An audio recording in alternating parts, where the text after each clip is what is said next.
Order! Order! You are an incorrigible delinquent at times. Behave yourself, man!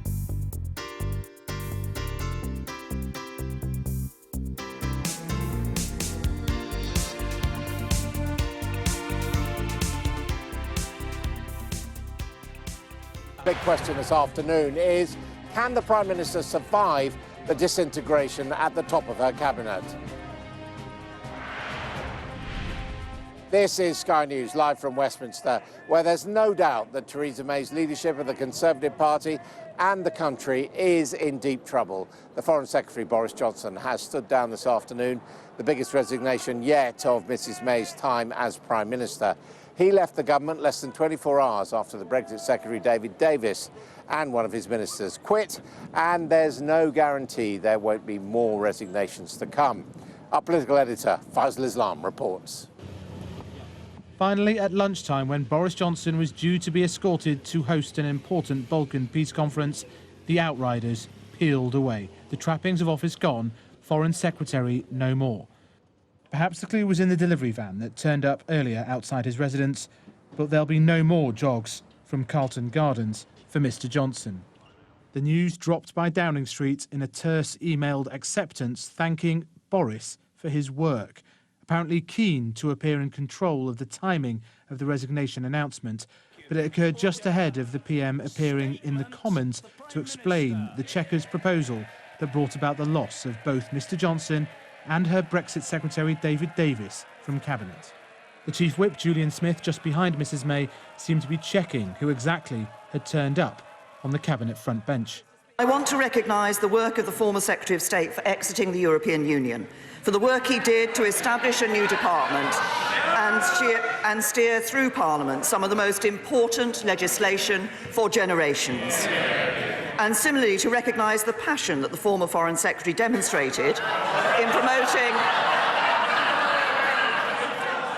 But the faces of Cabinet ministers, including new Brexit Secretary Dominic Raab, said it all. On Friday, Mr Speaker, the Prime Minister was so proud of her Brexit deal, she wrote to her MPs to declare collective cabinet responsibility is now fully restored.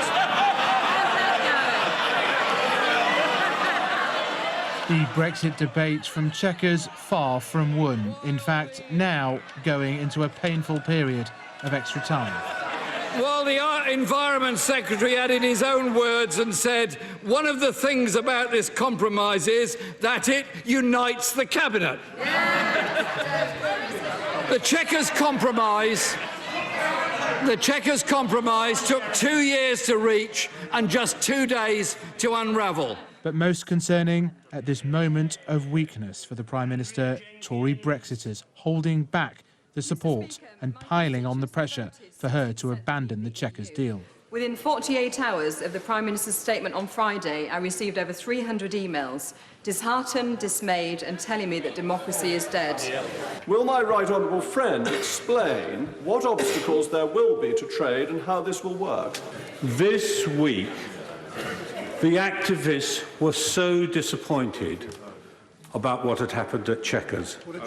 They were betrayed. At which point fellow Conservative MPs shouted, "You haven't even read it, Peter." Tory MPs squabbling on the Green benches and on social media. It was David Davis's resignation in a scathing letter that sparked the latest stage of this crisis. He learnt of the Foreign Secretary's departure during a live radio interview. Your reaction to that? Regret, really. You know, I had to resign because this was central. I mean, this was central to my job. Two colleagues who were told to back the PM's Chequers plan and 2 days on said no, leaving the PM fighting to stay in office. Faisal Islam, Sky News. Faisal Islam is with me now. First of all, Boris Johnson, I suspect he's the big personality in all this. He's gone, but a little bit of being pushed out of the nest. Yes, it does appear that he pre-announced to the number 10 that he would be going, and then number 10 released a very terse email statement that I showed in that report, thanking Boris for his work, which sort of wasn't the effusive kind of exchange of compliments that you may have expected given his role in all of this. But I think that he's thought about doing this, obviously, for a couple of days. It was pretty clear to me that he hadn't made any public messages in support of the Prime Minister's Chequers plan, although it had been suggested in off-the-record briefings in the Sunday papers that he had called it a, quote, polished turd and then sort of accepted it or in some way. I never got the impression. And I know that he was being advised by key trusted lieutenants that he should resign since really the weekend. So a big moment, a big crisis. You know, one of the few cabinet ministers is recognised by most of the population, and he's gone. And it was a big risk for the Prime Minister to put him in that position, and not just him, two big beasts from her cabinet resigning over the issue that's the most important. All right, so in her government. Bearing in mind Brexiteers at the top have obviously gone in two directions, some supporting the Prime Minister to resigning. How much trouble is Mrs May in? Well, you just take that fact. The votes leave cabinet ministers are split. And you sort of think, wow. I mean, the country's split, they say, the parties are split. But when you have the actual people that campaigned, that resigned from cabinet in order to campaign for the referendum, themselves split on a route map for Brexit, you wonder where you build the consensus from. And I think the one really striking thing in the febrile atmosphere that we've experienced round here this afternoon is how many Tory MPs are willing to sit on their hands and not give the Prime Minister full support. And it was very telling in the Commons too. You might have expected a bit of an operation where some of the sceptics just got behind their Prime Minister in a time of weakness, but no. They were pressurising her in order to get her to dump the Chequers plan. That's what they want. That's what they want the end point of this to be. And I'll give you a little quote here. They'll keep going one by one until she either junks Chequers or goes. That's from a source. And do you think that's going to happen? That sounds a little aggressive, but I'll tell you what, there's a meeting just about to start, the 1922 committee. It's going to be quite something. They're normally, to some degree, stitched up, very loyal people, speak, the ex-chief, the ex-whips, and all that sort of stuff. I don't think she can contain the anger, because, as many of the MPs said in the Commons, they were reflecting anger from their Tory activists about this Chequers plan. But here's the irony. The parliamentary maths does not change. Even if Mrs May went, even if the cabinet was shuffled 1,000 times, Parliament is Parliament, and Number 10's calculation is that it would not vote for Jacob Rees-Mogg or Boris Johnson's or David Davis's favourite Brexit. So I don't know how much of this it fundamentally changes in terms of where we're going, but it does mean that Mrs May is currently fighting for her job. OK, thank you very much indeed. Well, let's go to Carlton Terrace, the grace and favour residence of the Foreign Secretary that Boris Johnson and his wife Marina Wheeler have clearly been enjoying, but not for much longer, Beth Rigby.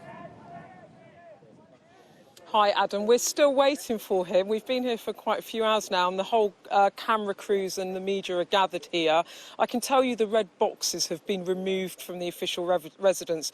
They've been driven away, perhaps to the new Foreign Secretary, but so far we've heard nothing from Boris Johnson. In fact, we haven't heard anything from him since the Chequers meet. When the collective cabinet responsibility was restored, there were reports in the paper that he had brandished her Chequers plan a turd. That was his rather colourful language, but nothing officially from him. But as for the resignation, I was told by a friend of his that he was hoping to put those letters out this evening, probably to hit the evening papers, but he had privately informed Number 10 of his intention, and before we knew it, Number 10 had jumped the gun, it leapfrogged him and made the announcement. So he has been holed up in here ever since. We're still waiting for him to come out. We're waiting for him to make a statement. And I guess the big question really is, what does he do next? Does he, like David Davis and Steve Baker, the two Brexiteers that have just resigned earlier today, does he, like them, say, we're not about trying to trigger a leadership bid, rather this is about getting the Prime Minister to change policy, or does Boris Johnson actually want to do this to take a tilt at the leadership? Now, I should say that a friend of his that I spoke to earlier said that he too, like David Davis, wants to challenge the policy. Perhaps, despite David Davis saying on the radio that he regretted Boris Johnson resigning, perhaps Boris Johnson feels too that this is not the sort of Brexit that he can endorse. You'll remember that story just ahead of Chequers. He didn't want a bog roll Brexit, another rather colourful phrase from the former Foreign Secretary. Secretary, but that was soft, that yielded and went on forever, not sort of Brexit he wanted. But I think what's clear is that even if Theresa May survives what is probably one of the most critical moments in her premiership, certainly since that snap election, even if she survives that, she now has not one, two, but three leading Brexiteers on her backbenches who quite clearly want to hold her feet to the fire, want to press her to change her Chequers policy. Now, in the chamber today, she was very clear, wasn't she? She said this is the right Brexit, this is not a betrayal. But interestingly, she's also apparently told MPs that the white paper will be delayed until next week. We'd expected it this Thursday, just as President Trump arrives, just to keep us a bit more busy than we already are. And it might be that in between now and then, actually, some of these remarks in this white paper get slightly softened, because suddenly at the moment, this is a standoff in which the Brexiteers aren't taking her out, but they're certainly not going to back her Brexit proposals. So even if she doesn't have to quit now or face a leadership contest or a confidence vote in the next 48 hours, it certainly feels like it's going to be death by 1,000 cuts instead. Well, Beth, thank you very much indeed. And as you were saying, David Davis was being interviewed on the radio station LBC by his friend and former Chief of Staff Ian Dale when the news came through this afternoon that Boris Johnson had followed his example and resigned. I've just been handed a note that Boris Johnson has resigned as Foreign Secretary. Your reaction to that? Regret, really. You know, I had to resign because this was central. I mean, this was central to my job, and if we continue with this policy and I was still there, I'd have to present it in the House of Commons, I'd have to present it in Europe, I'd have to be the champion of the policy, which I didn't believe in, so that doesn't work. Somebody else can do a better job than me under those circumstances. I don't think it was central to Foreign Secretary. It's a pity, but there we are. And it appears it's not only her cabinet colleagues who are losing faith in the Prime Minister. A Snap Sky data poll carried out today has shown a considerable fall in public trust for Theresa May. A word of warning that this survey was carried out just before Boris Johnson's resignation came through. 22% of people now say that they trust Theresa May to get the best possible Brexit deal. When asked the same question in 2017, 54% said they trusted the Prime Minister to get the most out of the negotiations. That is a big fall of 32 percentage points. Now, the same poll finds that 64% of people now say they don't trust the Prime Minister to get the best possible Brexit deal. That figure's risen 31 percentage points from when Sky Data asked the same question in March last year. Meanwhile, when asked which outcome to the Brexit negotiations they think is most likely, 37% say that they believe there will be a result, and 34% on the other hand say they believe there will be no Brexit deal, and 22% think the UK will remain in the European Union. So with Mrs May's position in real jeopardy, let's just remind ourselves about the procedure that might see her depart Downing Street. A contest to select a new leader of the Conservative Party takes place if the current leader resigns or if he or she loses a vote of no confidence amongst their own MPs. To trigger a confidence vote, 15% of Conservative MPs must write to Graham Brady, the chairman of the Backbench 1922 committee, asking for that vote to take place.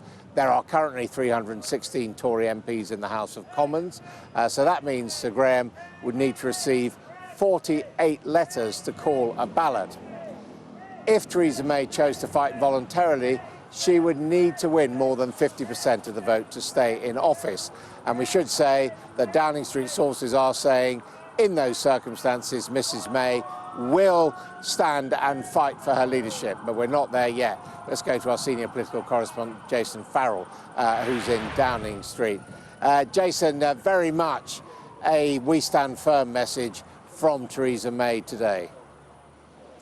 Yeah, and the operation is underway to try and get the MPs on her side. Her Chief of Staff, Gavin Barwell, has been briefing MPs all day, along with Robbie Gibb. They've been meeting up with them. Really, it all hinges on selling the plan, selling the deal, selling the Chequers agreement that we were told obviously had cabinet agreement and have now discovered hasn't. And I think it's still, the dust is still settling really on how many MPs will back her and how many won't, how they feel about the resignations.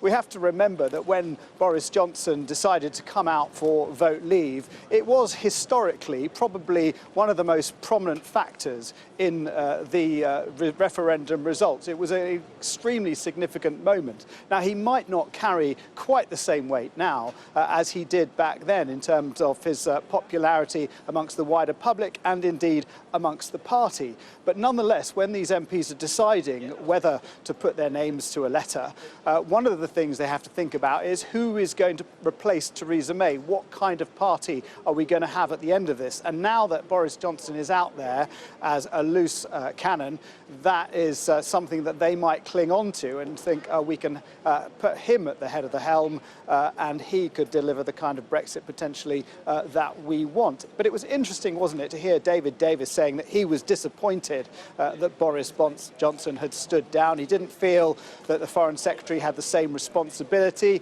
as he did as the chief negotiator of the deal, that he was he didn't have to stand down even if he didn't necessarily agree with all the working parts of the Chequers deal. But of course we'd heard from sources close to Boris Johnson that David Davis had actually been trying to get Boris Johnson to resign over the weekend, to try and to get him to come out with him. So it's a little bit unclear about that. He did also make the same point in interviews this morning that he didn't want Boris Johnson to resign. So pretty unclear. In terms of kind of gauging the mood of the MPs, we have got a little bit of an insight into that from that Commons debate that we just had with Theresa May really being attacked from both sides. And it really was quite fascinating to watch what was going on with Theresa May, having to battle, for example, the Labour camp saying that she should go further, that she should bring services into the deal, not just have this customs agreement with trade on goods, having Labour MPs saying that there should be a second referendum, and then that being pretty fierce, and then equally having fierce attacks from the back, from her backbenchers.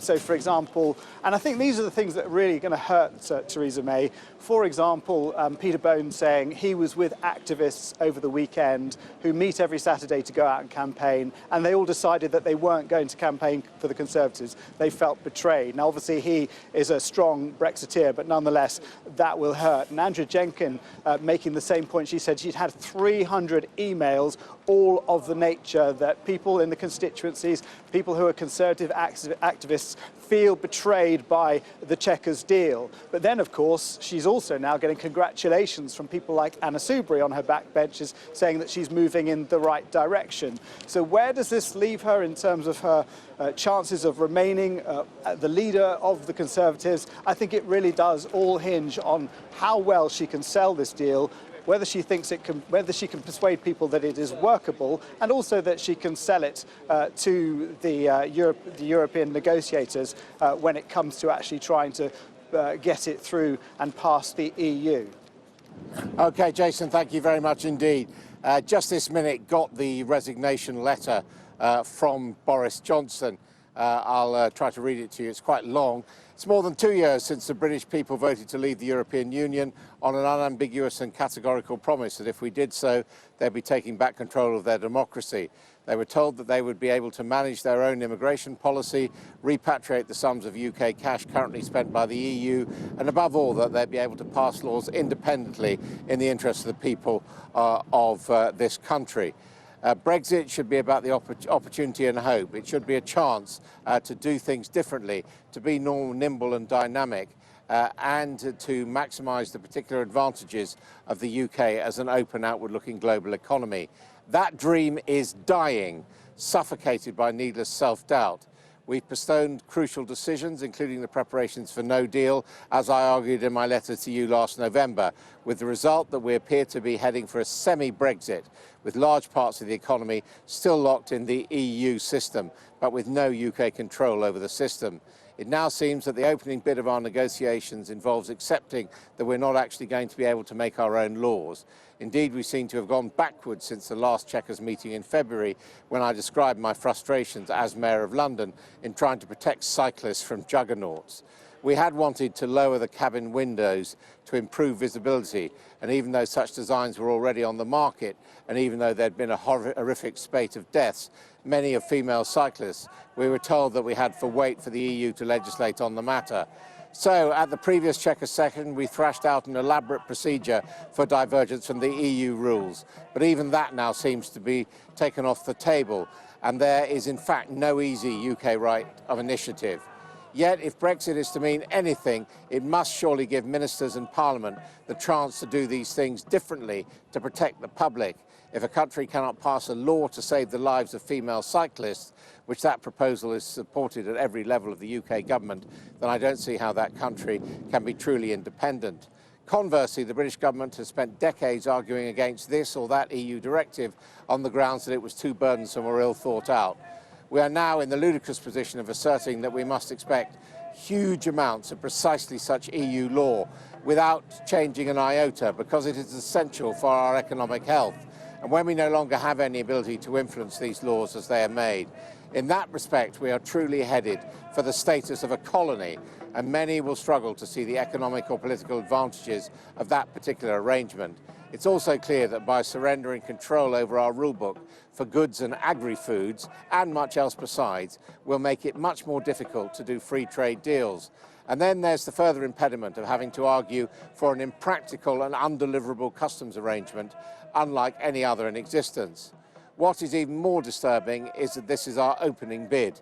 This is already how we see the end state for the UK, before the other side has made its counter-offer.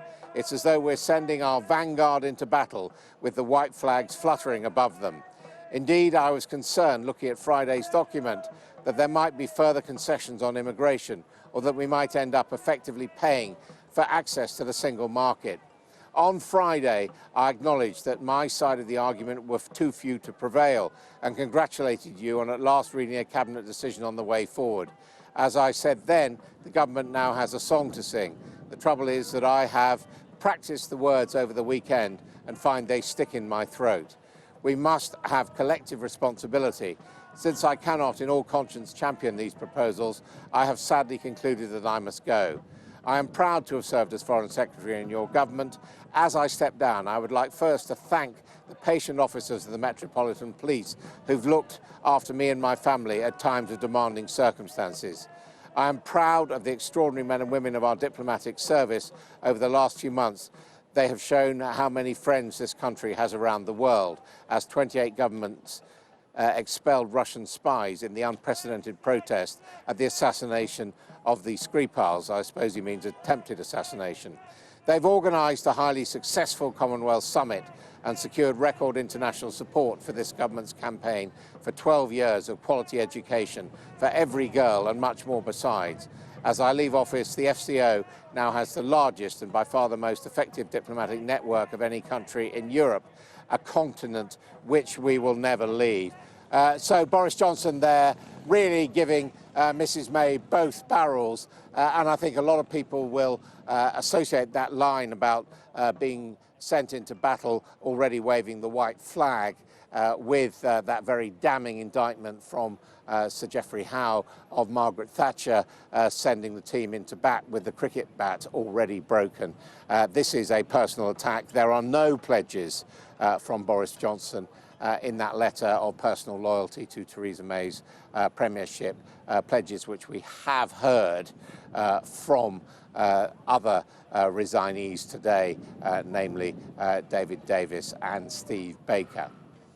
Well, let's bring in our political correspondent, Lewis Goodall, who is in Parliament's central lobby, as Conservative MPs prepare to meet with the Prime Minister on this very charged day, Lewis. Absolutely, they're actually meeting with her right now, Adam. Apparently there were banging of the tables as the Prime Minister walked into the room. But of course, her fate and the fate of her entire government rests in those MPs' hands, those senior Conservative MPs. And of course, whether or not there is a revelation from Sir Graham Brady, the chair of the 1922 committee, that he now has the requisite number, the 48 letters from Conservative backbenchers to call for a leadership contest. Now, I've been talking to Conservative MPs throughout the afternoon here in Central Lobby. They didn't seem, most of them were saying that they hadn't been approached about any letter. They certainly hadn't submitted any letters. But of course, who can say in this extremely febrile atmosphere? And remember, of course, that the rumours were that Graham Brady, after the general election and the subsequent problems in the botched party conference season, the Conservative Party conference, had already reached quite a high number, perhaps 40 plus of letters. So potentially you wouldn't need that many more, only a couple of malcontents who are so annoyed with the Chequers debacle that they think, right, let's just go for it, let's have that contest. But of course, now, particularly after we have seen that letter that you've just been reading out, Adam, absolutely excoriating from Boris Johnson, an open declaration of war. As you allude to, sometimes with these letters, they're a little mealy-mouthed, they're softly worded, there is no hint of that whatsoever. It makes Geoffrey Howe, as you alluded to there, almost look like a love letter, what he wrote to Margaret Thatcher by comparison. This is an absolutely critical shot across the bows of Theresa May's government. And even if there were a contest, and even if she survives, in the short to medium term, the question has to be asked, what is the point of Theresa May's government? In the sense that the only real objective of May's government is to try and get a Brexit deal through. If she sticks to the Chequers arrangements that she says that she was going to, as she said in the Commons this afternoon, clearly there is not support from the Brexiteer wing of the Conservative Party on the backbenches to do that. So the question has to be, how can she square that circle? She's proved very dexterous in the past. For the life of me, I don't know how she can do it. Lewis, we shall have to see it. Of course, we will shortly have reports of what was said to that meeting of Conservative MPs at the Backbench Committee. We are about to hear, we understand, from the new Foreign Secretary, Dominic Raab, who... I'm sorry, so many changes today. The new Brexit Secretary, the man who has replaced David Davis, Dominic Raab.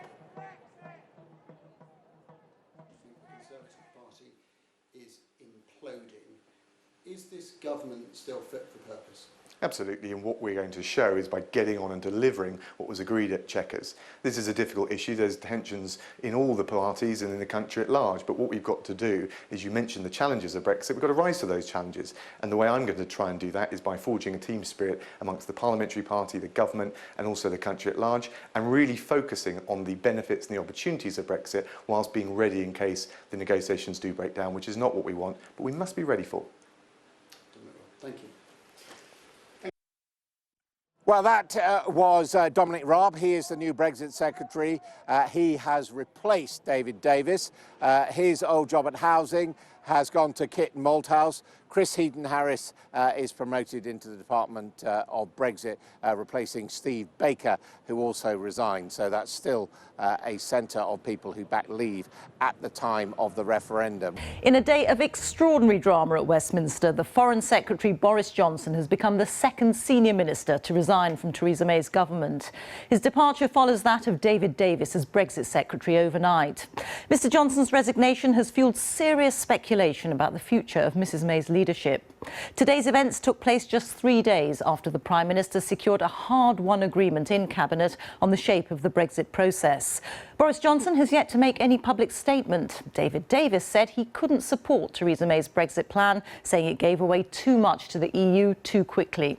Theresa May paid tribute to the two men, but said she didn't agree with them about the best way of honouring the referendum result. While our political editor Laura Kunsberg is at Westminster for us. Laura. Thank you, Rita. Well, this is a very serious moment for the government, a very serious moment for Theresa May and for her Brexit compromise, which had taken her many months to try to broker with her cabinet. She thought she had got to a moment of unity on Friday.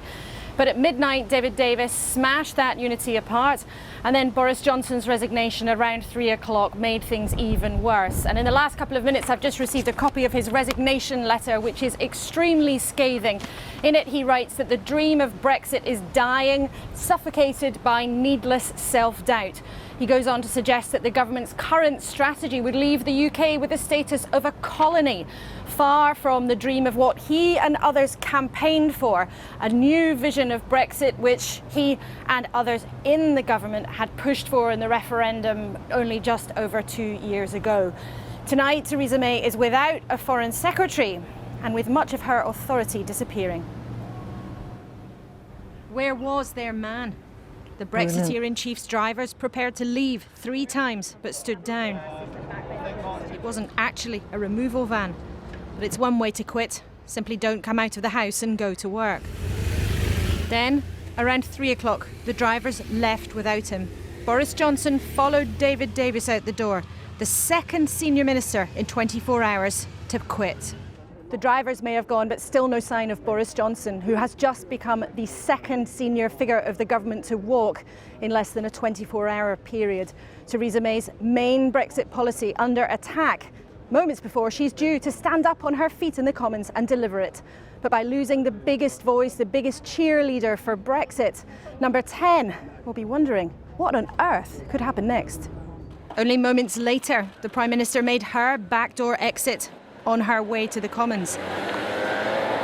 Only on Friday she trumpeted her Brexit compromise, number 10 designed and the Cabinet approved. Were they cheering or jeering? Even in the turmoil, she can't admit that anything's really changed. Mr. Speaker, on Friday at Chequers, the Cabinet agreed a comprehensive and ambitious proposal that provides a responsible and credible basis for progressing negotiations with the EU towards a new relationship after we leave on the 29th of March next year. In the 2 years since the referendum, we have had a spirited national debate with robust views echoing around the Cabinet table as they have on breakfast tables up and down the country. A brief moment where she let the tension show. A wink of support for a Brexiteer still in Cabinet. For Labour, a time to make the Prime Minister squirm. For the good of this country and its people, the government needs to get its act together and do it quickly. And if it can't, make way for those who can. More pressing than intense pressure from the opposition, from the two sides of the Brexit debate. I don't care what you think. If it's outrageous, it's outrageous. Rearguard action from the Tory benches. Brexiteers furious with the Prime Minister's Chequers compromise.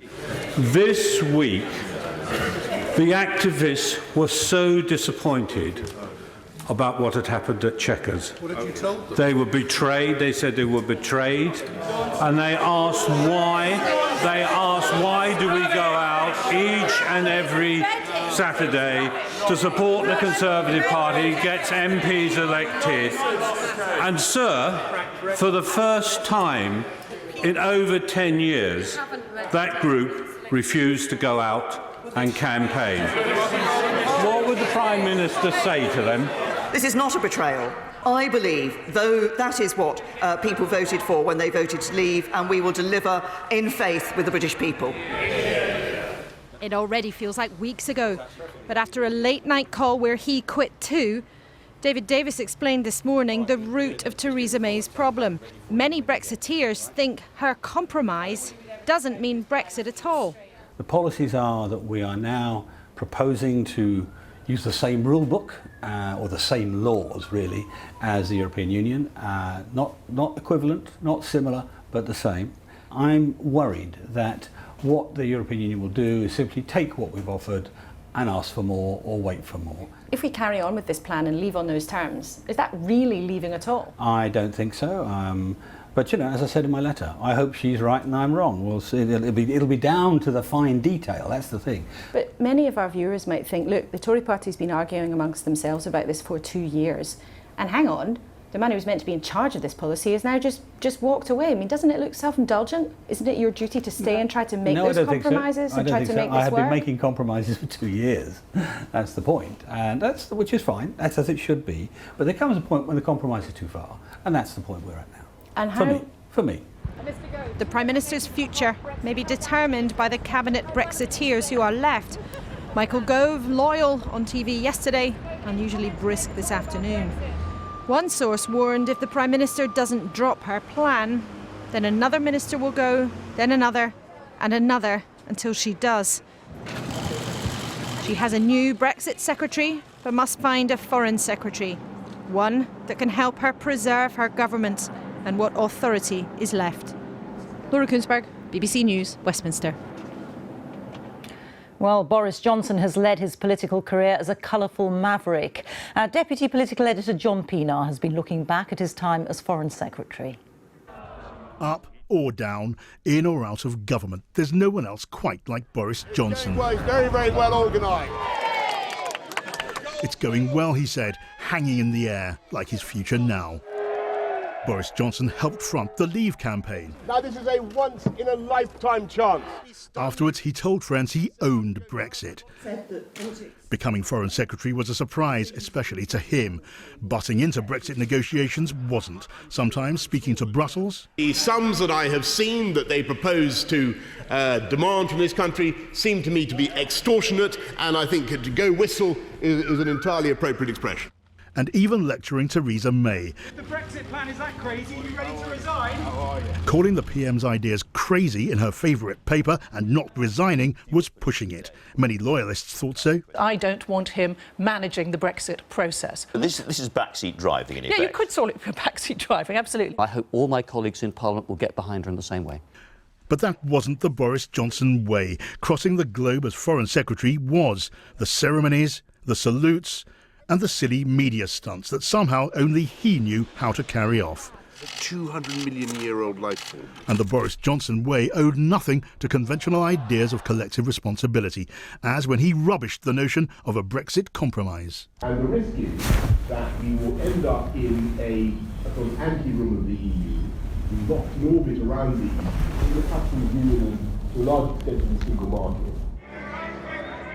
His political stock fell when he was quoted saying if business didn't like Brexit, F business, and he was somehow in Afghanistan when MPs voted on Heathrow expansion, which he opposed.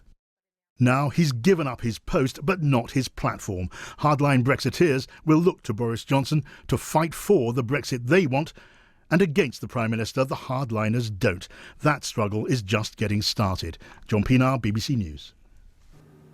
Well, our correspondent Chris Mason is outside Boris Johnson's official residence in central London. Chris, any sign of him yet?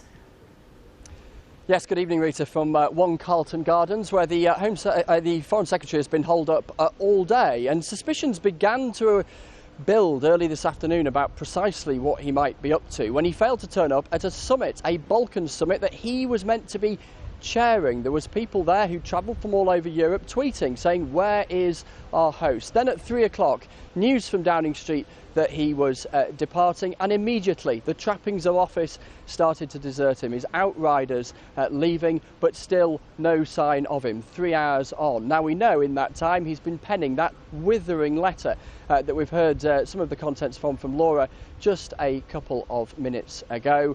He'll have to leave pretty soon, won't he? Because he is no longer Foreign Secretary, so his time is up. And whilst we don't know who will succeed him, whoever it is will want to move in relatively soon, one assumes. Chris, many thanks. Well, more now from Laura Koonsberg. Laura, just how much danger is Theresa May in? Well, Rita, she's extremely vulnerable, there's no question about that. As we speak, she is with her MPs with a meeting of the 1922, the backbench group of Conservatives. Apparently they thumped the desks as she walked in to cheers, which is, I should point out, the tradition. It seems that tonight there may probably not be the numbers to force an immediate leadership contest. They need to reach the magic number of 48. There are whispers that they might get there, but absolutely nothing certain about that. But there is no question this is a moment when her authority is very much in doubt. And with two senior figures, both of whom were up front and central in the Brexit campaign, basically saying that Theresa May's main policy for how we leave the European Union is not what people voted for, it's some kind of poor alternative, and basically questioning whether it's really worth it at all.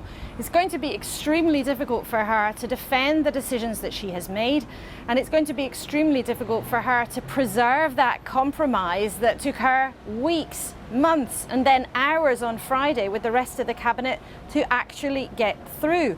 So her credibility is in question, her compromise is at risk. But things are so unpredictable at the moment, it would be rash to say this is going to go one way or another. The only thing we can be sure of is that Theresa May tonight is in trouble. How deep that trouble is, we just can't say. Laura, for now, many thanks. Our political editor, Laura Kunsberg, there. And let's return now to our main story in the resignations of the Foreign Secretary Boris Johnson and the Brexit Secretary David Davis, just 3 days after the Prime Minister secured a hard-won agreement in Cabinet on the shape of the Brexit process. Well, we return back to Laura Kunsberg, who's in Westminster. Laura, it's been a day of turmoil. A lot of people will be thinking, what happens now? Yes, they absolutely will, not least what will Boris Johnson do next. We just don't know, even though he has released an unbelievably scathing letter about the Prime Minister's policy, whether he plans to do any more than that. Does he intend to announce a candidacy to run for the leader? Does he intend to try to blow the whole thing up? Or is he just planning to return to the backbenches and be a vociferous critic of the Prime Minister? That decision may well not be made yet, but that decision will make a huge difference to what happens next to Theresa May. And you know, Rita, in the last few weeks, it's been sometimes a bit like watching the Tory party have a nervous breakdown right in front of our eyes. And the irony that rings around this place every now and again is that David Cameron called the referendum to try to put this issue to bed. The Conservative Party has been fighting about European Union for about 40 years. But the result of the referendum and the handling of it since then have affected another government and are kind of contaminating a whole new generation of Conservatives with the conflict that is playing out in front of our eyes. So what, you might think? Let the Tory party have their own arguments about Europe. They're always going to do it. The difference is, of course, remember, the decisions they eventually reach will affect all of us. Laura, many thanks. Laura Kunsberg there. Theresa May's government is in crisis tonight after 2 senior cabinet ministers quit in quick succession over her Brexit plans. Foreign Secretary Boris Johnson left with a parting shot, saying the Brexit dream is dying and claiming Britain was heading for the status of an EU colony. It followed the resignation late last night of the minister in charge of Brexit negotiations, David Davis. Tonight, the Prime Minister is standing firm, saying she'll fight on if there's a challenge to her leadership. From Westminster, here's our political correspondent, Paul Brand. This afternoon, not even his security team knew what they were waiting for. Boris Johnson heading to his next appointment or out of government altogether. Any idea where Boris Johnson is? I don't know where the Foreign Secretary is. I focus on the Prime Minister. The man in charge of party discipline, unaware that it was about to collapse completely. At 3 o'clock, the Foreign Secretary officially gave up his red box and any faith in the Prime Minister's Brexit plan, telling her in his resignation letter tonight, the dream is dying, suffocated by needless self-doubt. We are truly headed for the status of a colony. Whatever happened to the picture of agreement released at Chequers on Friday? In the end, both men, without their jackets here, decided to shed their ministerial careers too, with the Brexit Secretary, David Davis, the first to go last night. I'm a supporter of the Prime Minister. I think she's a good Prime Minister. I just don't agree with her on this fundamental policy, which unfortunately is central to my older brief. It would have been me that had to carry it out, me that had to present it to Parliament, me that had to make it work in the European Union. And frankly, if I don't believe in it, I'm not the best person to do it. Some roared her into the Commons this afternoon, but many tried to laugh her out. The most damaging opposition, not from the other side, but from her own, as the Prime Minister tries to ride out the resignations. I want to pay tribute to my right honourable friends, the members for Halton, Price and Howden and Uxbridge and South Ruislip for their work over the last 2 years.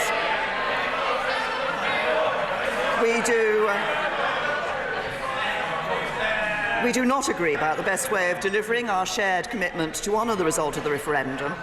Labour summed it up a little differently. We have a crisis in government.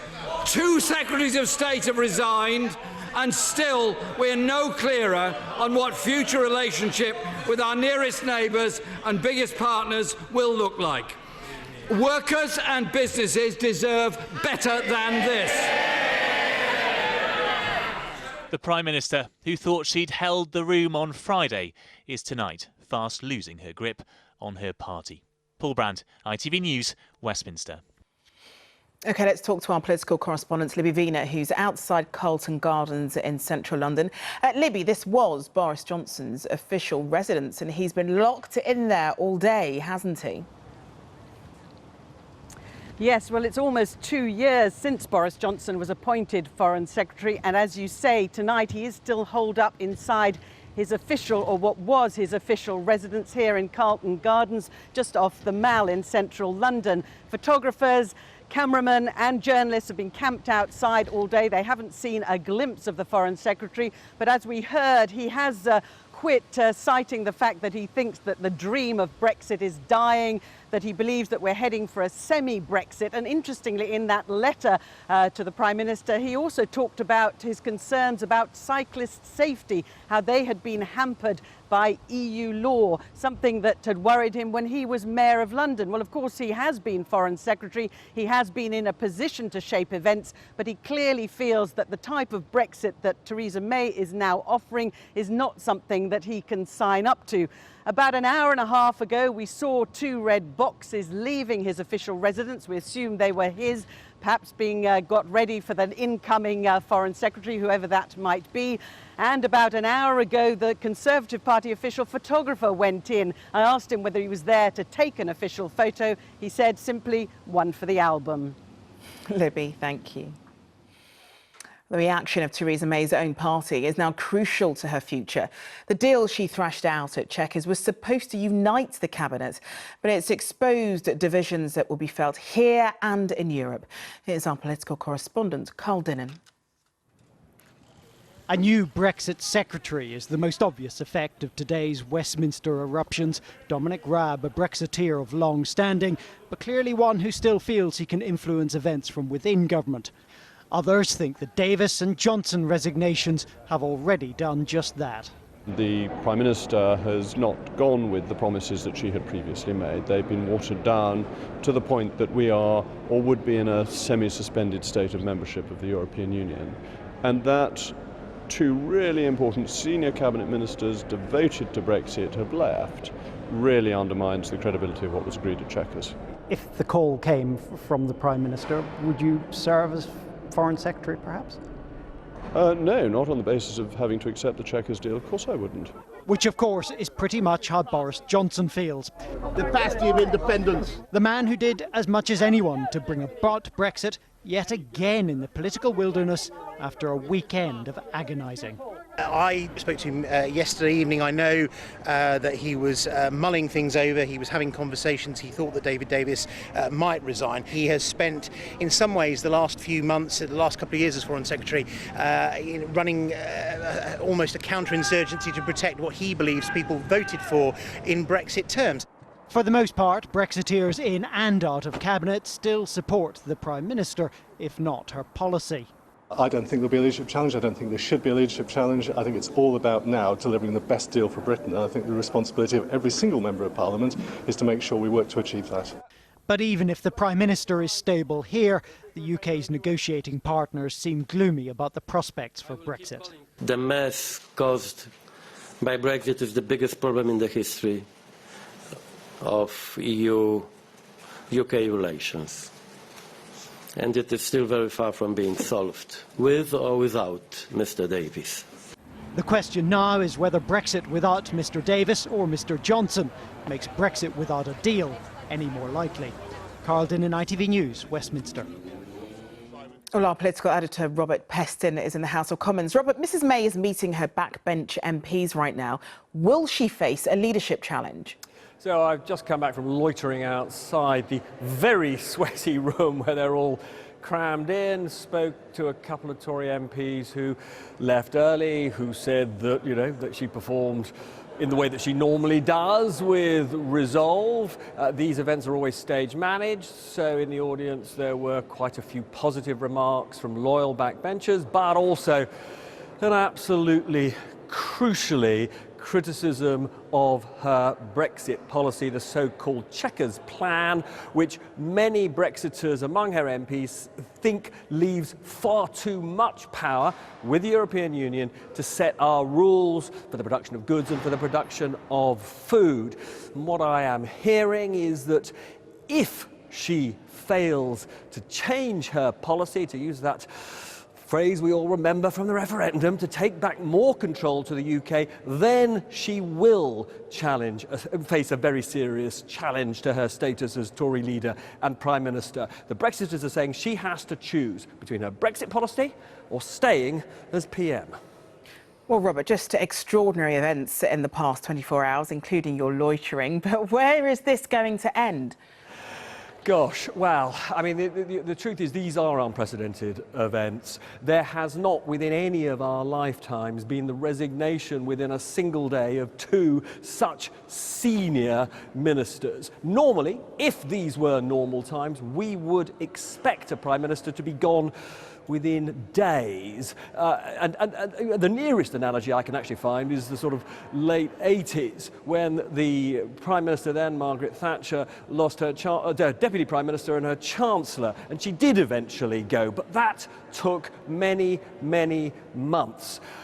I think Theresa May, when she goes to bed tonight, will realise she is living hour by hour. Tory MPs say to me, have just said to me, she will have to go, but right now she is safe for one reason and one reason only. They cannot find an alternative candidate to be their leader and Prime Minister to rally around. OK, Robert, thanks very much. Tonight there are two numbers vital to the survival of Theresa May that we still do not know. Do the Brexit rebels have the 48 names necessary to trigger a vote of no confidence in the Prime Minister? And do those loyal to Mrs May have the numbers to keep her in Downing Street? Number 10 says she will not go quietly. She will fight any leadership challenge. How much longer can she hang on, and will more ministers follow Boris Johnson and David Davis out of the cabinet? Our political editor Gary Gibbon reports now on a tumultuous day. The Prime Minister was said to have visibly relaxed towards the end of the Chequers summit. She thought she'd avoided ministerial departures. But overnight, she has lost the Brexit Secretary, David Davis, and this afternoon, the Foreign Secretary, who toasted her future success over dinner on Friday. The Prime Minister!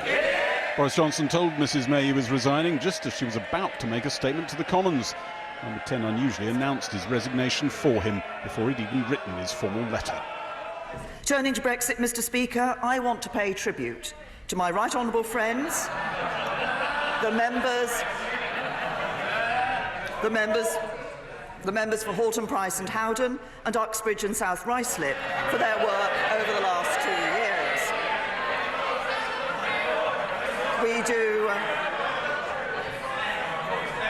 We do not agree about the best way of delivering our shared commitment to honour the result of the referendum. As she spoke, Boris Johnson was still in the Foreign Secretary's official London residence, but his belongings were being shipped out. His team had briefed he was not going to quit, but David Davis's resignation left him exposed. He'd paraded his criticism of Theresa May's approach more than anyone, and staying in was becoming untenable. Across London, Foreign Ministers Boris Johnson had invited to London for a summit on the Balkans, sat waiting for their host to turn up. The man who started this morning's extraordinary political walkout looked serene on Sunday visiting Silverstone, but had already decided he could not support Theresa May's policy. As he said in his resignation letter, David Davis thought it would see the UK being sucked into all the EU institutions with more and more concessions. David Davis's Deputy Minister, Steve Baker, also resigned. Some backbenchers think this is the moment to bring down Theresa May. I've got no confidence at all and could never support the Chequers proposals. And bear in mind, they're only proposals, so they'll be further watered down by negotiations with the EU to an even less palatable solution. I have no confidence in that, and if the Prime Minister persists in supporting that position, then I'm afraid I have no confidence in the Prime Minister, and I'll have to express that. Are you plotting, Mr Rees-Mogg? Plot? I wouldn't know how to plot. You're plotting with your fellow Brexiters. I was just saying hello to Mr Bridgen as I'm coming in to be interviewed by the BBC. It's quite the day of chaos for the government, isn't it? Saying good morning to a friend is not plotting. Well, it's a very serious moment. It's a very important moment, and it reveals what some of us suspected, that what was agreed at Chequers is not Brexit. They've probably got enough, the Brexiteers who want to bring her down. They've got enough people to get that vote of no confidence, haven't they? Well, I don't know whether they've got the 48. That's one quite big challenge, actually. But they might have that, might they? Might not, but they've then got to get 151 to support them in the vote of no confidence. I think that's a much bigger task. Some backbenchers said activists would not tolerate her policy devised at Chequers. Within 48 hours of the Prime Minister's statement on Friday, I received over 300 emails, disheartened, dismayed and telling me that democracy is dead. Can the Prime Minister tell the House how does she plan to restore public faith to my constituents that this is not a sellout? This week, the activists were so disappointed about what had happened at Chequers. What did you tell them? They were betrayed. They said they were betrayed. And they asked why. They asked, why do we go out each and every Saturday? This is not a betrayal. We will end free movement. We will end the jurisdiction of the European Court of Justice. We will stop sending vast sums of money to the European Union every year. We will come out of the common agricultural policy. We will come out of the common fisheries policy. I believe, though, that is what people voted for when they voted to leave, and we will deliver in faith with the British people. Some stony faces behind her. It's not clear the new Brexit Secretary, Dominic Raab, sees Brexit policy any differently from David Davis. Michael Gove, a Brexiteer staying in the cabinet, gave encouragement. The Chequers compromise took 2 years to reach and just 2 days to unravel. Mr. Speaker, how can anyone have faith in the Prime Minister getting a good deal with 27 European Union governments when she can't even broker a deal within her own cabinet? And I commend this statement to the House. At the end of the statement, there was one brief glimpse of the strain of this most extraordinary day.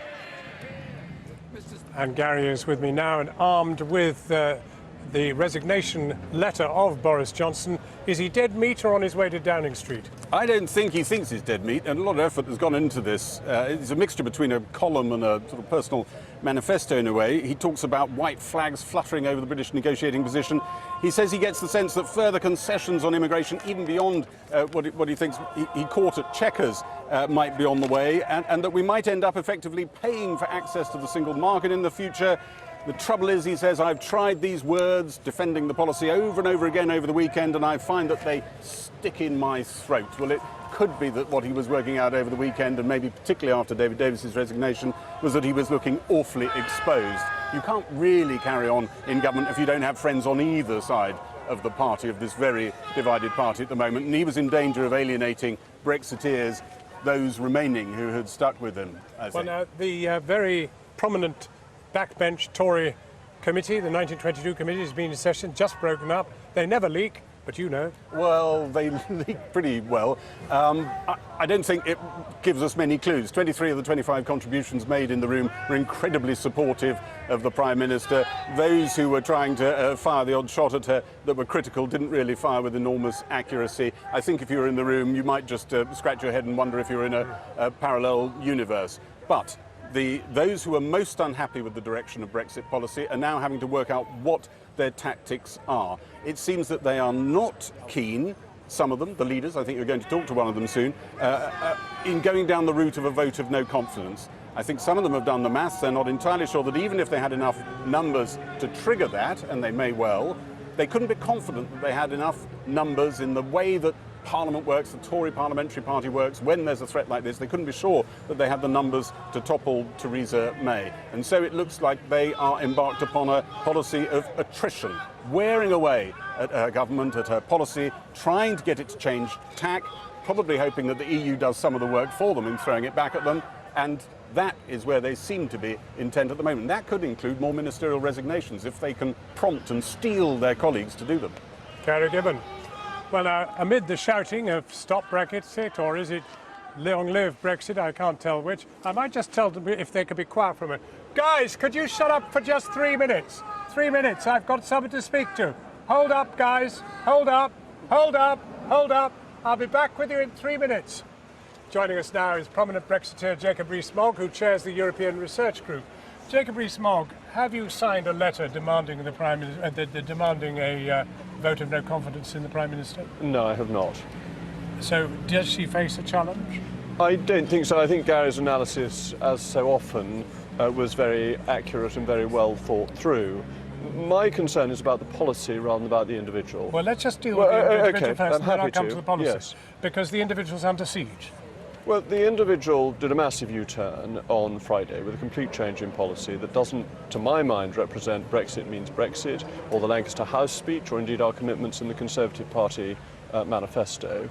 So I think she needs to do another U-turn to get back to where she started, and I think that will command a good deal of support. But you know the Prime Minister, and you extol her virtues. U-turns are not one of them. Well, she's just done one, so you can do another. Oh, no, steady. That's not really very fair, is it? Well, I think the status quo ante was something that people were beginning to accept, and this is a sudden change of tack that would have us under the acquis communautaire for goods and for agri-goods, would leave the European Court of the judge of those because they are European rules, not British rules. And although that wouldn't have direct effect, there's very little difference. If we didn't apply them, we would find that we could be subject to a penalty. And there's not a huge difference in that and the current situation. This is a rather subdued Rees-Mogg, to be absolutely honest. No, I'm almost as jolly as your friends over there, who did a good job of trying to silence. I'm very impressed. I think you're in trouble. I think the fact is the genie is out of the bottle. She has declared her colours. She is not going to go back on it. You can't come out with a white paper, which actually embraces all these things you've mentioned just now, and then say, sorry, I was wrong. And indeed, all those people in Chequers were wrong who supported it, including Boris Johnson, including David Davis. They didn't resign at that moment. They didn't resign at that moment. No, but they didn't. The storming out a la Michael Heseltine's not necessarily a wise thing to do. But what happened at Chequers, see very clearly from the newspaper reports, is that people who backed Remain 2 years ago favoured a very light Brexit where we remain committed to many EU rules, and those who backed Leave took a different view. But can I just finish? Because the Prime Minister does face a dilemma, I accept that. She will either have to do a U-turn, go back to Lancaster House, back to her previous commitments, or she'll have to get the legislation and the meaningful vote through on Labour votes. That is her choice. You are foursquare with the Prime Minister tonight. I support her as Prime Minister, but I do not support her policy as emerged from Chequers. You can't have one without the other, can you? Well, I think you can. You can support many aspects of policy. She's messed up as far as you're concerned. Well, I think Friday was a mistake, and I think it went away from her own red lines. I mean, I think the red lines becoming a white flag, as per Boris's letter, is a very good line.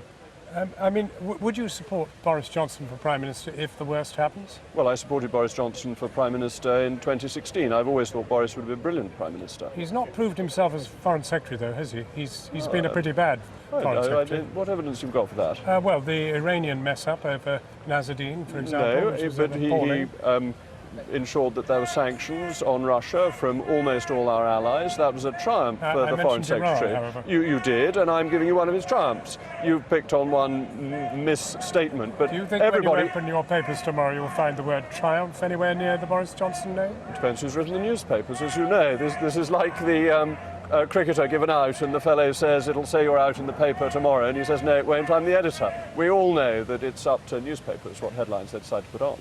Jacob Rees-Mogg, thank you very much. Always a pleasure, indeed. thank you. Guys, if you could wait, we've got an interview with a woman, so please be respectful. And a Remainer. So, here I am with Nicky Morgan. You are a Remainer, so we better clarify that. What do you make of today's events? Well, obviously any Prime Minister is sorry to lose two key Secretaries of State. I think, though, the fact that she asserted collective responsibility so definitively, and that's what she did again in the party meeting this evening, was important because actually the country wants to see a united cabinet position now. This is very important. If we're going to go and negotiate this with the EU, there's got to be a united position. And so I think it was always clear. I think I said on Friday the other day that people couldn't stick to it. They had to leave. I love your terminology, but united position is hardly the position tonight. We've got two of the most prominent ministers sort of on their resignation deathbeds.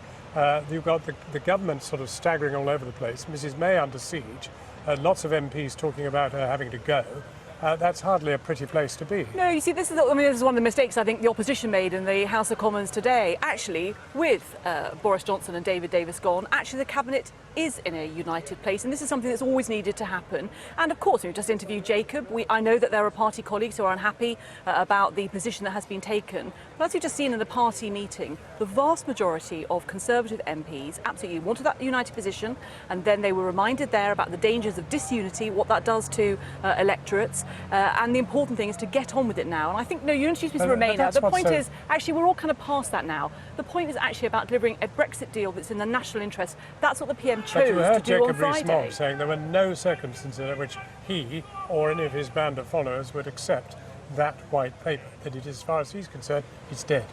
Well, I mean, I understand Jacob has, strong views on this, as do many of my colleagues. But to be honest with you, that white paper has not been published yet. There was some good explanations in the meeting, and there have been in the briefings. One of our leading barrister members of Parliament was very clear about the fact that actually it had been misunderstood, the role of the ECJ going forward, and that does need to be explained, everything else.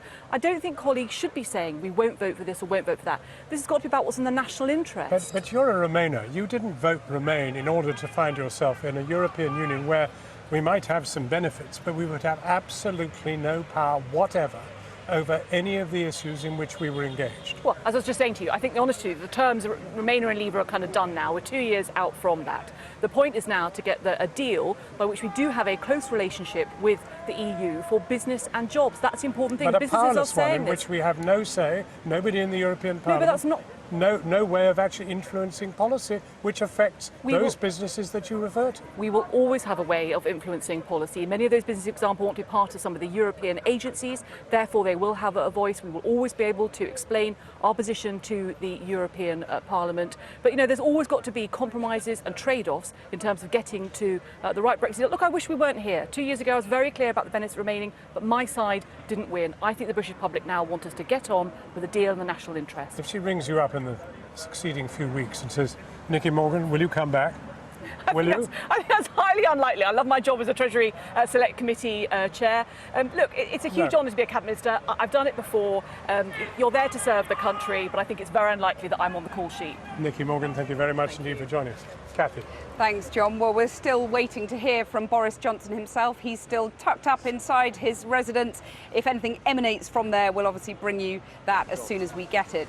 But in the Commons earlier, Jeremy Corbyn said that people are losing faith that this government is capable of delivering a good Brexit deal. So let's hear a little bit more from Labour now and the Shadow Foreign Secretary, Emily Thornberry. You've said that Theresa May can't deliver Brexit, but be honest, you can't either, can you? Well, I think we can. I think that what we've said from day one is that we have to accept the result of the referendum and we have to have a deal that will look after people's jobs. So what's your deal that's any better than the Chequers deal? So what we've wanted to do is that we wanted to have a period of an interim period where the status quo pertains, and we make sure that we have a good deal negotiated over that longer period. But as for the divorce itself, what we needed to have was we need to remain in a customs union. We need to negotiate so that we can be as close as we can be to the single market, but we need to have some control over immigration. And we would have spent the last 2 years actually negotiating that instead of fighting amongst ourselves. You've had 2 years as well. You're split too. Why not sign up to the Chequers deal and then improve it, a cross-party solution? Well, first of all, the Chequers deal is a load of rubbish. It doesn't make any sense. It's a soft Brexit, which is what you want. Yeah, well, it doesn't make sense and it won't work. So what it is it's a little bit of customs union, but it's not a lot. There's a lot of red tape. There's a lot of time wasting. It's going to be very expensive. Why don't we just be in a customs union? Why don't we just do that? Any softer than the Chequers deal is a betrayal, surely, of what people voted for. No, what it is the Tory party are negotiating amongst themselves, trying to get something that they can agree on, and they cannot agree. Labour's not in agreement either. We've spent 2 years watching the soap opera of the Tory party, and you get Boris Johnson, resigning today. Why did he resign? Did he resign over principle? I don't think so. If he had, he would have resigned on Friday. But he leaves it until also today. A soap opera. I mean, you're riven from top to bottom, just as the Tories are. No, if you ask, we have people on the fringes. We certainly have some who voted with the Tories, but on the whole, the vast majority of Labour MPs and the shadow cabinet is united on customs union, interim period, remaining close to the single market, some changes on immigration. Accept the results of the referendum. That is what we can unite around. Please don't compare that to the chaos in the Tory party at the moment. Can you also unite around something that the Foreign Secretary, ex-Foreign Secretary said, which is that the Brexit dream is dying? The Brexit dream is that we have to leave the European Union, and we have to deliver on that, but we have to deliver on jobs. And at the moment, we are running out of time, and the Tories have got, episode 75 of their soap opera now unravelling in front of us. And what they're not doing is they're not looking at what is good for Britain. They are only looking at what is good for their independent jobs, not for the jobs of people in Britain. So you write the script then. You want a general election, followed by a new Brexit deal, which leads then inexorably to a second referendum, doesn't it? What we have to have, I think, is we have to have some leadership around what I have said, that we have to be in a customs union, we have to negotiate to be close to the single market, and we have to have some changes on immigration. And once you've got that deal, you put it to the people again. I think that if once we get that deal, we'll see what the people make of it, but I think it is going to be the sort of thing that people will accept is a pragmatic and the only way forward. And the problem for the Tories is that they have... people. You've always been a fan of a second referendum. No. What I'm saying is that is the only deal that would work in the interests of Britain, and that is what we ought to be negotiating, and we are 100 miles away from that. They will not negotiate that because they can't agree anything amongst themselves. They can't negotiate with the European Union if they can't agree what it is that they want to even achieve. It's so fundamental. You're going to be facing someone else across the dispatch box. We don't know who as yet. No. What is Boris Johnson's legacy, do you think? I think that Boris Johnson was one of the worst foreign secretaries we ever had. I think that he spent all his time looking towards being the Prime Minister instead. I kept saying to him, concentrate on the day job. Don't spend all your time about your next job. You have to concentrate on now. I think that Nazanin Zaghari-Ratcliffe is one of the direct victims of that. The Iranian woman. Yes, because he didn't understand his brief, because he hadn't read it properly, he simply reasserted the Iranian allegations, and she is in an Iranian jail as a result of that. Very briefly, if there is a leadership contest and a general election follows, are you really ready for it? I mean, you're behind in the polls. You bet we're ready for it. You bet we're ready for it. And I think that that's what we need, is we need the grown-ups to arrive and to negotiate this properly. Emily Thornberry, thank you very much for joining me. Back to Westminster. While we've been on air, that 1922 committee meeting of all Tory MPs has finally finished. Theresa May spoke to them for about an hour. Our political correspondent Michael Crick has been lurking in the corridors outside to find out what happened inside. Michael, banging of desks? Oh, lots of banging of desks, so much so that one journalist was even heard to say to the policeman outside, don't you think you ought to investigate whether there's criminal damage going on in there? It was one of these great occasions where, if only there'd been cameras present, a great gauntlet of journalists outside with the Tory MPs and ministers and everybody having to come through, absolutely jam-packed, sweltering inside, one Tory MP standing on a chair in his red braces, absolutely drenched in sweat, his shirt, and they had to operate... go into quite so much detail. Sorry. And they had to operate a one-in, one-out system. And indeed, the Home Secretary turned up rather late and for a while. And of course, he's the man whose job it is to exclude people normally. Well, he was excluded for a minute or two, but managed to squeeze his way in. The Prime Minister seems to have done rather well. There were only 4, 5, 6 voices of dissent. Philip Davis said that she had orchestrated a Remain coup. I think on the whole, though, that the Brexiters were keeping quiet. Some of them, of course, didn't turn up. David Davis, Boris Johnson, Ian Duncan-Smith, I don't think was there. So it was a pretty good evening for Theresa May. She warned them that if they mutinied, then they would get Jeremy Corbyn. She also teased them and said at one point, and I'm thinking of going off on a walking holiday in Switzerland, and they shout out, no, don't do it, don't do it. Robert Buckland, the Solicitor General, came out afterwards. He, of course, is was a very pro-Remain supporter in the referendum and has had to put a lot of the legislation through. He came out and said he thought this was a new era, a new chapter, and that the question of a leadership challenge was now out of the window, he said, and put to bed. A strange mixture of metaphors there. But can we say as a result of that this white paper published later in the week, nobody's really seen it, is alive or dead? Well, I think it's still going ahead. Yes, they've got to produce the white paper. They've got to come up with something to show the Europeans and send the new Foreign Secretary and the new Brexit Secretary around the European capitals to sell it. Michael Crick, Cathy. Thanks, John. Well, Boris Johnson was certainly the Cabinet's most flamboyant figure, as well as its most prominent Brexiteer. And he's had a difficult few weeks, from his highly visible absence from the vote over the Heathrow expansion to the 4-letter expletive he issued to businesses concerned about the impact of Brexit. He's made no secret of his own leadership ambitions too. But has he finally blown his chances? Fatma Manji reports. Never quite conventional, almost always controversial, and apparently unable to stay away from headlines. Boris Johnson was a foreign secretary like no other. As chief cheerleader of the campaign to leave the EU, the bastion of independence. His opinions on Brexit were always going to be key. Farming budgets will be unaffected. But in June 2016, Mr Johnson was installed at the Foreign Office and kept at arm's length from negotiations. Of course, that didn't stop him getting involved, whether it was proclaiming the EU could go whistle if they expected Britain to pay a divorce bill, or declaring his own red lines on Brexit. Somehow he continually managed to overshadow or undermine the Prime Minister. And there were problems elsewhere too. He was accused of endangering a British woman jailed in Iran by suggesting she was teaching journalism.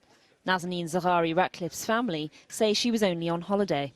I apologise for the distress, for the suffering that has been caused by the impression that I gave that the government believed, that I believed, that she was there in a professional capacity. Then on the day of the Heathrow vote, Mr Johnson avoided Parliament with a hastily arranged trip to Kabul.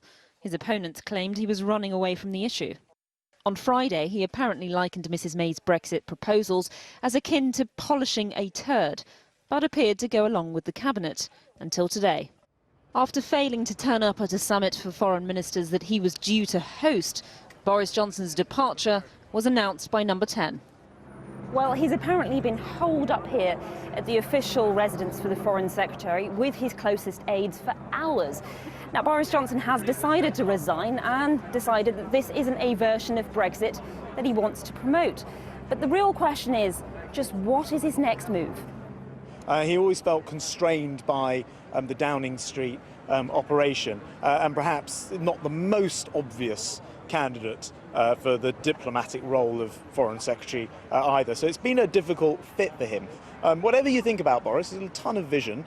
He's a big personality and everybody knows him. People have written him off time and time again. I remember him being written off before he then became London Mayor, twice. So, no, I wouldn't write him off for one moment. He says the Brexit dream is dying because of self-doubt. That's not something Boris Johnson's ever experienced himself. But is he now too divisive to go any further with his leadership dreams? Well, this isn't exactly a quiet time for the Foreign Office. Brexit issues aside, President Trump is due here later this week. So what is the reaction there to Boris Johnson's sudden departure? Our international editor, Lindsay Hilson, has been finding out. Lindsay, Emily Thornberry, the Shadow Foreign Secretary, said he'd be remembered as the worst Foreign Secretary ever. What's your view? Well, certainly I've spoken to one former diplomat who said exactly that. And I've spoken to somebody else who's very senior in the Foreign Office who said that there will be relief at his departure. He said, we need someone who's focused on foreign policy, because that's been the main problem. Everyone knows that Mr Johnson has been focused on his own political career and the war within the Tory party. And that means that they say that he hasn't been diligent, they say he wings it, they say he doesn't listen to his briefs, that he basically thinks because he has a certain charm and because he's very intelligent that he can just say whatever he wants. And in diplomacy that doesn't work. We saw it with Nazanin Zaghari-Ratcliffe and we saw it again in Myanmar, in Burma, where the British ambassador was horrified when Mr Johnson said that he might quote a colonial era poem by Rudyard Kipling. So probably not a good idea. What, the Rage Man lay? No, not appropriate. Well, speaking of a spot of diplomacy, President Trump rocks up later this week. Not good timing, is it? It certainly isn't. And his spokesperson, Sarah Sanders, was asked about that today. He said, oh, you know, President Trump is certainly looking forward to his visit. It makes no difference. But of course, Boris Johnson not being there, well, in a sense, that's the least of it with all the problems that there are within the government. And what diplomats want is they like things to be smooth. They don't like all of this turbulence. And what they want to show is that Britain is in a position where it can continue with this good relationship with America, but that also with Brexit, that they can have these new trade arrangements with and so on. But at the moment, it looks like complete chaos. It does indeed. Lindsay, thanks very much. Well, European Commission President Donald Tusk has decried the mess caused by Brexit, declaring on Twitter, I can only regret that the idea of #Brexit has not left with Davis and Johnson, but who knows? A short time ago, I spoke to the leading socialist MEP, Ana Gomes, in Brussels. She's a senior member of the European Parliament's Home Affairs and Justice Committee. I started by asking her how she viewed today's rather dramatic developments. Indeed, as dramatic, mostly for Britain. Not really surprising. Some people had said the Chequers would be a body bag summit. Indeed, it is a body bag summit. And these bags with bodies show that not even within the cabinet of the Tory cabinet there could be agreement on what kind of deal to propose to the EU. I think that the Brexiteers never figured, indeed, what to propose to the EU. What's the alternative? And any alternative is bad. Is bad for Britain, is bad for the EU as well. Surely the problem for the EU is that no deal on Brexit is worse for the EU, potentially, than it is for the UK. I think for both sides, a chaotic exit is a catastrophe for both sides, but I think it's going to be worse for Britain than for the EU. It's a nightmare. Why not give back the word to the people? Why not rethink throughout the British nation what's best for Britain? You're suggesting a second referendum, but surely that's frustrating the will of the people. They have asked for Brexit. Surely now the UK government, with the EU's cooperation, has to deliver Brexit.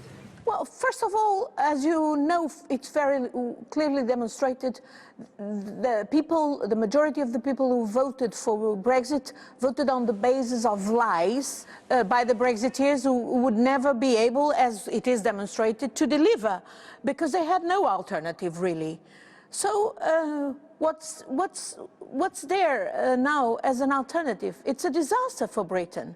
So why shouldn't the people be able to go back and reconsider?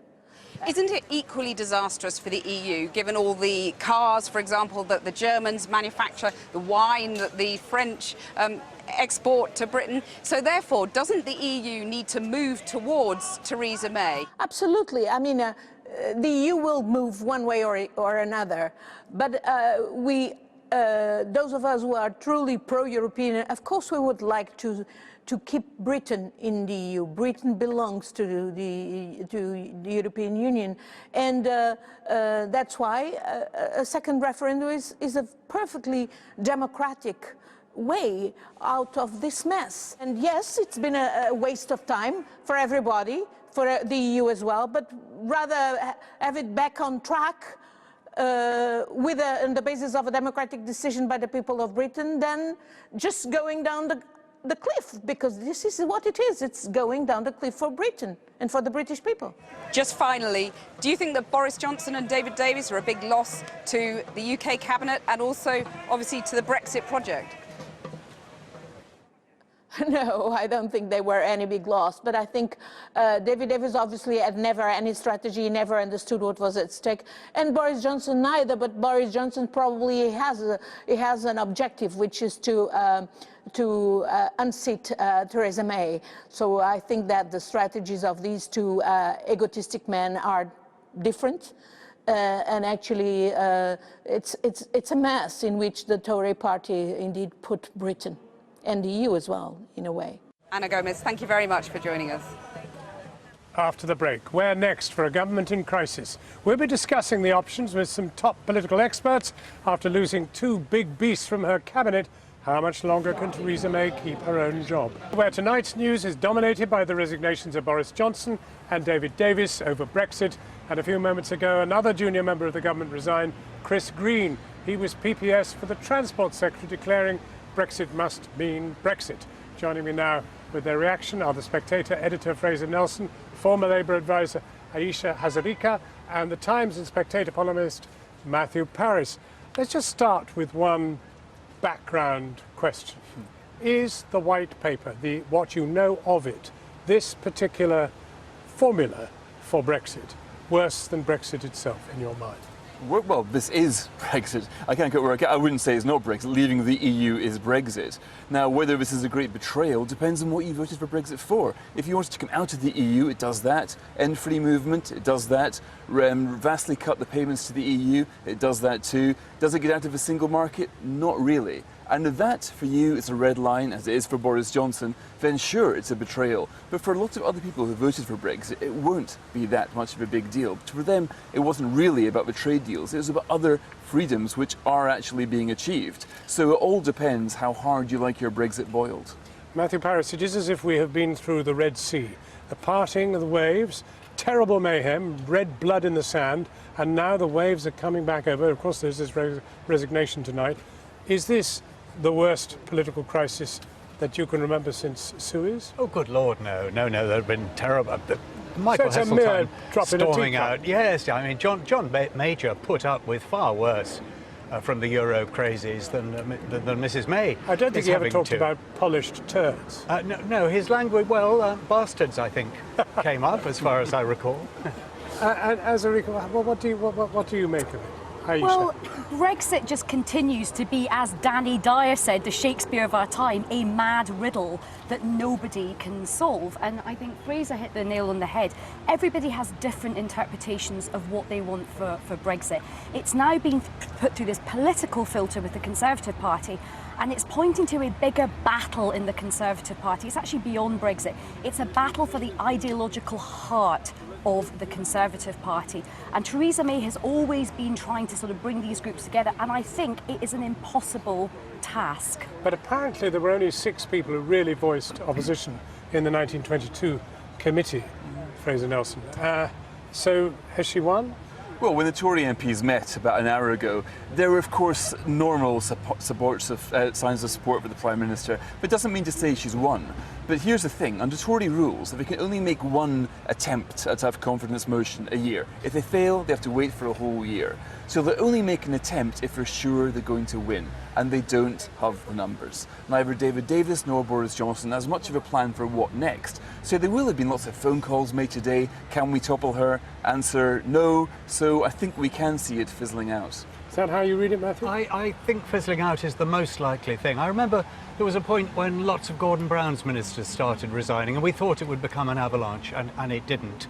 Boris Johnson will hope there are going to be more. I mean, what a toad, Boris Johnson, toasting cabinet unity, then waiting the next day to see whether anyone has the guts to go over the top, waiting for David Davis to go over the top, and then creeping over the top himself. He will not have burnished his own reputation by this.